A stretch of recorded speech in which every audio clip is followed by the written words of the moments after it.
ఏపీలో ఎన్నికల వేళ రాజకీయ వాతావరణం హీట్ ఎక్కుతోంది. ఎన్నికల సమయంలో సాధారణంగా రాజకీయ నాయకుల మధ్య విమర్శలు ప్రతివిమర్శలుంటాయి. అయితే వాటన్నిటికీ భిన్నంగా ఈసారి ఓ పత్రికాధిపతిని నేతలు టార్గెట్ చేసుకున్నారు. అయితే ఆ పత్రికాధిపతి సామాజిక వర్గానికి చెందిన వారే ఆయన విమర్శిస్తున్నారు. కుల రాజకీయాలు ఎక్కువగా ఉంటే ఏపీలో ఆ కులం పేరుతోనే తీవ్రంగా విమర్శలు చేస్తున్నారు. పైగా ఆ పత్రికాధిపతి చేస్తున్న రాజకీయాలను తీవ్రంగా విమర్శిస్తున్నారు. తాజాగా టాలీవుడ్ నటుడు ఏపీ ఫిల్మ్ ఛాంబర్ చైర్మన్ ఓ పత్రికాధిపతిపై చేసిన ఆరోపణలు ఇప్పుడు సంచలనంగా మారాయి. తెలుగు నాటు రామోజీరావు అంటే తెలియని వారుండరు. పచ్చళ్ళు, పేపర్, ఫినాన్స్ అనే కాంబినేషన్లలో వ్యాపారాలు ప్రారంభించి కోట్లకు పడగలెత్తాడు. అటువంటి రామోజీరావు తెలుగుదేశం పార్టీకి అత్యంత సన్నిహితుడు అనే ప్రచారం ఉంది. ఎన్టీ రామారావు పార్టీ స్థాపించిన తొలి రోజుల్లో ఆయనకు సపోర్ట్ ఇచ్చాడు. టీడీపీ అధికారంలోకి రావడానికి కారణమయ్యాడు. ఆ తర్వాత అదే రామారావుపై అడ్డగోలుగా రాతలు రాశాడు. అంతేకాదు చంద్రబాబు నాయుడు ముఖ్యమంత్రి కావడానికి తెర వెనుక సహాయం చేశాడు అంటారు. అయితే అలాంటి రామోజీరావు ప్రస్థానం వైఎస్ రాజశేఖర రెడ్డి ముఖ్యమంత్రి అయిన తర్వాత కొద్దిగా మసకబారడం ప్రారంభమైంది. ఆ తర్వాత పరిణామాలతో ఉమ్మడి ఆంధ్రప్రదేశ్ విడిపోయింది.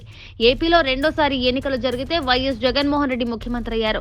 గతంలో తనకు జరిగిన పరిణామాలను దృష్టిలో పెట్టుకుని రామోజీ అక్రమాలపై తవ్వకాలు చేపట్టారు. చంద్రబాబు నాయుడు అవినీతిని నిరూపించి జైలుకు పంపించారు. అంతేకాదు రామోజీరావుకి సంబంధించిన మార్గదర్శి ఫైనాన్స్ సంస్థ ఆర్థిక అక్రమాలను బయటపెట్టారు. ఆర్థిక అవకతవకలకు పాల్పడ్డారని ఆరోపిస్తూ సిఐడి అధికారులతో దర్యాప్తు జరిపించారు.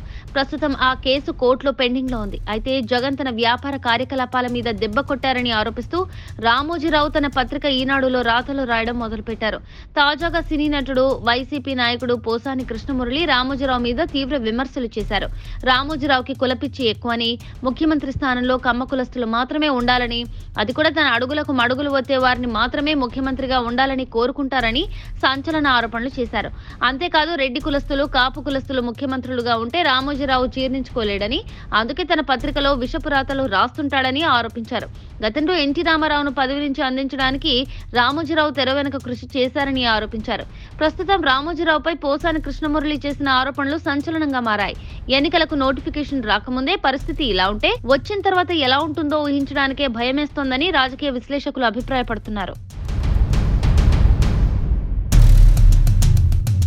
Subscribe to Social TV Telugu for more videos. Hit the bell icon for faster updates.